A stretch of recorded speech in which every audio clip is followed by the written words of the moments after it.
then after you moved it, you would see it move. Well, everything would be delayed 2 years, but you can see the spot move really quickly. All right, I'm going to go. So ask me later. All right. So 37, what does this put us at? 53? All right, here we go. Okay, welcome to Spaceship Relativity, which is actually more in the Special Relativity series. So there's Special Relativity 1, 2, and 3 behind you.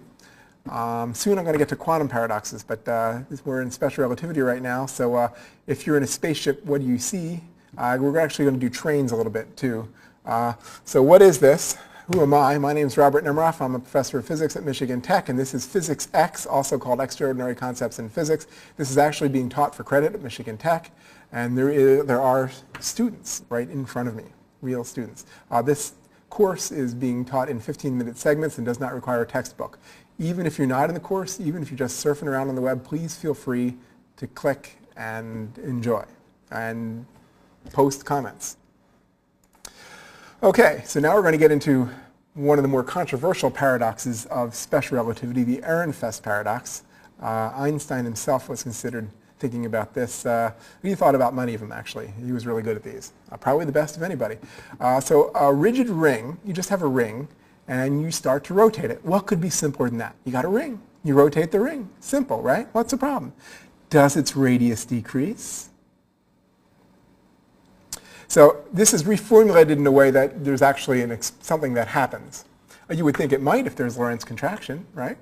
Fast things, they contract, right? Does this radius decrease? Okay.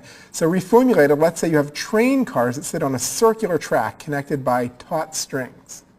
So here's your circular track, and you have train cars here. And they go all over the track, and they're equally spaced even though I can't draw, and they're connected by strings. So then these cars begin to circle the track.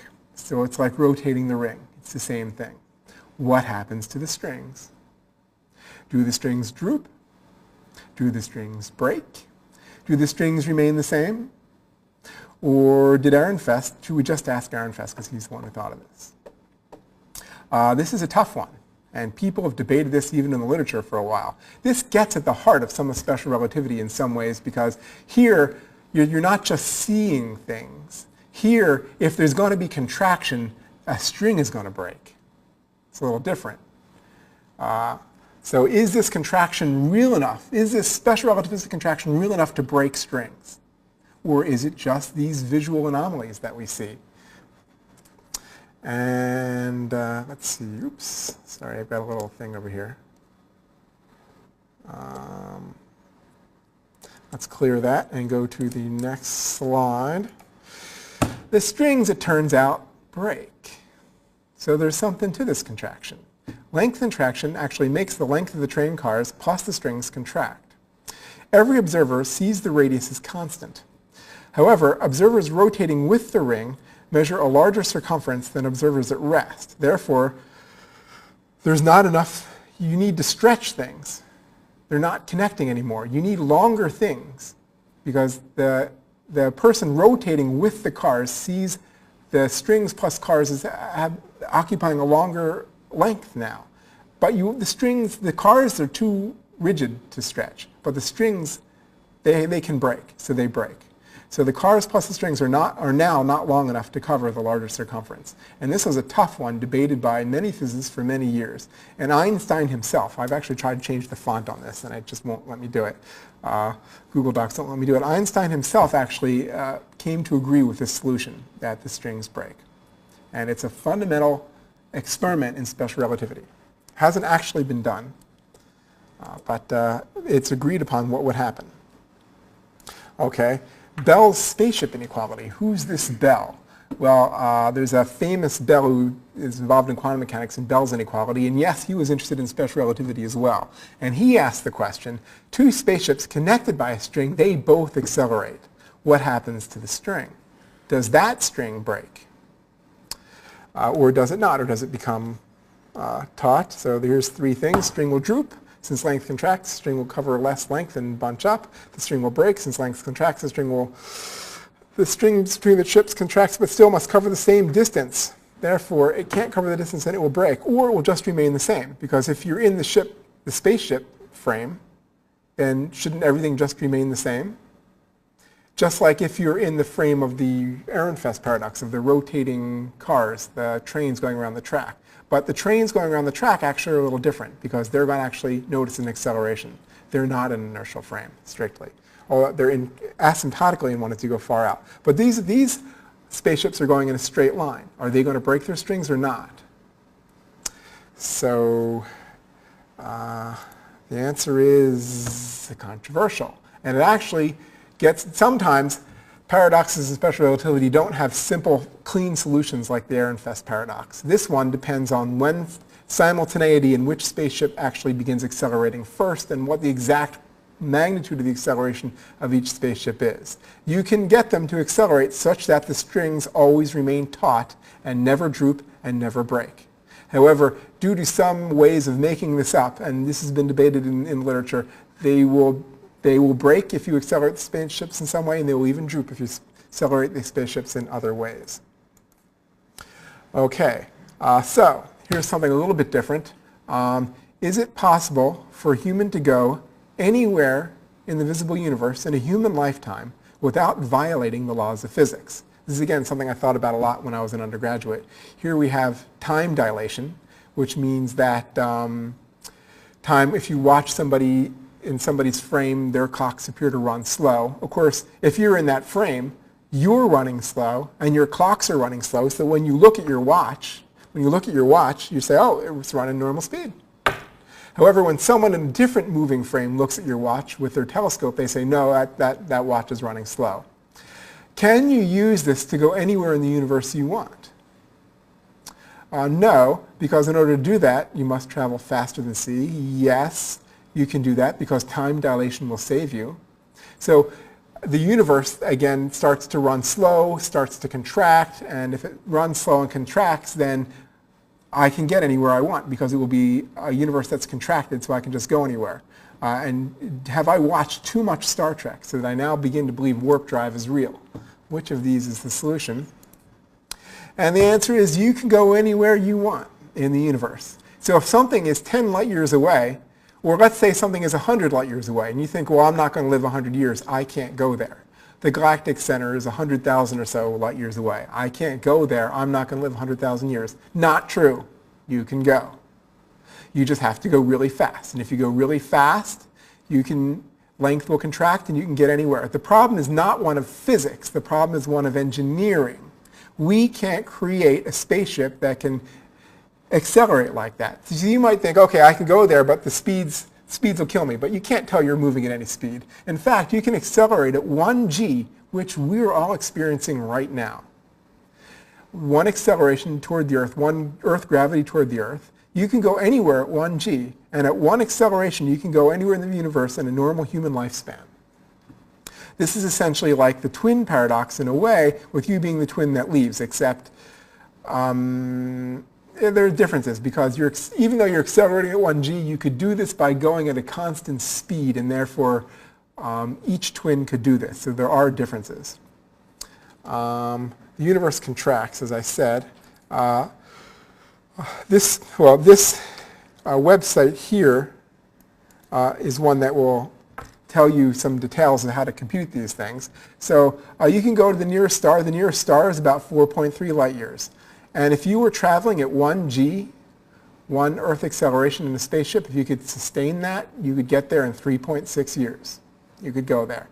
Vega, a bright star, one of the brighter stars in the sky, is 27 light years away. At 1g, you can get there in 6.6 years. Center of the galaxy, 30,000 light years. Now we're clearly above human lifespan. 20 years to get there at 1g. The nearest major galaxy, M31, the Andromeda galaxy, 2 million light years away. You can get there in 28 years. The problem is if you come back and you want to tell your friends, sorry I was away for 28 years or 54 years, 56 years, now they'll be long gone. By the twin paradox, it prohibits you from coming back and telling your family and friends what you saw, but you can do it. You can go out to a redshift of 1, which is 11 billion light years away, co-moving radial distance if you're quantifying distances in cosmology by different means. 45 years you can do it. So you can stay alive for 45 years. You can go out to the distant universe. You can go as far as we can see the microwave background, which I talked about last lecture, where photons broke free from electrons and the plasma universe and came to us and creating something that's 45, essentially co-moving radio, 45 billion light years away. You can do it in only 48 years. The general formula is 1.94 times the hyperbolic arc cosine of n, which is light years, divided by 1.94 plus 1. So how come this 1.94 is this strange number? Well, that's because g, the acceleration we're used to, is a strange number. So it's related to that. Okay, so I got to clear the blue. And I like to use this as a warp, the equivalent of warp speed. People say you can't have a warp drive. I say you can have a warp drive, you just can't come back. You can go at what would be warp whatever it is. Warp 1 would be the time needed, would be the speed a spacecraft must take to travel 1 light year as measured in the Earth's frame by 1 light year's time on the Starship frame. So if it's 1 light year away, you could go at warp 1 such that it takes you 1 year's ship time to get there. That's a way of interpreting warp. If you went at warp 2, well, I guess it wouldn't take you 2 light years to get there, but you can make something so equivalent. So here's one. How fast must one travel to go 10 light years away while experiencing only 1 year's worth of time passing? Okay, here's a way of quantifying it. That would be warp 10. Where you go 10 light years in 1 year of ship passing time. You can call that warp 10. So Star Trek sort of works, but you just can't come back, or the twin paradox will have you travel into the future. So can you use the twin paradox to travel into the past? As I mentioned several slides ago, the answer, obviously last lecture, the answer is no. You can't travel into the past. You can't see the battle of whatever it is you wanted to see. You can't travel into the past, but you can travel, if you go fast enough, you can go effective warp speeds. You can see anywhere you want in the universe, but you can't come back and talk to anybody you knew about it. So that will wrap up this lecture. This is a little bit shorter than the average one, and next time we'll be doing some quantum mechanical stuff, 2 slit experiments, but until then, please remember to keep Schrodinger away from your cat. Thank you.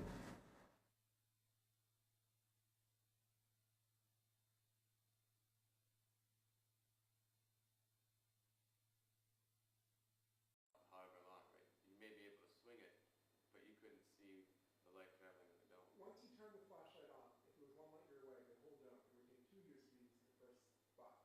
But Right. Then after you moved it, you would see it move. Well, everything would be delayed 2 years, but you can see the spot move really quickly. All right, I'm going to go, so ask me later. All right, so 37, what does this put us at? 53? All right, here we go. Einstein himself was considered thinking about this. He thought about many of them, actually. He was really good at these. Probably the best of anybody. So a rigid ring, you just have a ring, and you start to rotate it. What could be simpler than that? You got a ring. You rotate the ring. Simple, right? What's the problem? Does its radius decrease? So this is reformulated in a way that there's actually something that happens. You would think it might if there's Lorentz contraction, right? For credit at Michigan Tech, and there are students right in front of me, real students. This course is being taught in 15-minute segments and does not require a textbook. Even if you're not in the course, even if you're just surfing around on the web, please feel free to click and enjoy and post comments. Okay, so now we're going to get into one of the more controversial paradoxes of special relativity, the Ehrenfest paradox. Okay, welcome to Spaceship Relativity, which is actually more in the special relativity series, so there's special relativity 1, 2, and 3 behind you. Soon I'm going to get to quantum paradoxes, but we're in special relativity right now, so if you're in a spaceship, what do you see? We're actually going to do trains a little bit too. So what is this? Who am I? My name is Robert Nemiroff. I'm a professor of physics at Michigan Tech, and this is Physics X, also called Extraordinary Concepts in Physics. This is actually being taught fast things, they contract, right? Does this radius decrease? Okay.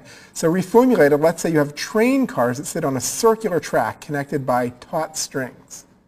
So here's your circular track, and you have train cars here, and they go all over the track, And they're equally spaced even though I can't draw, and they're connected by strings.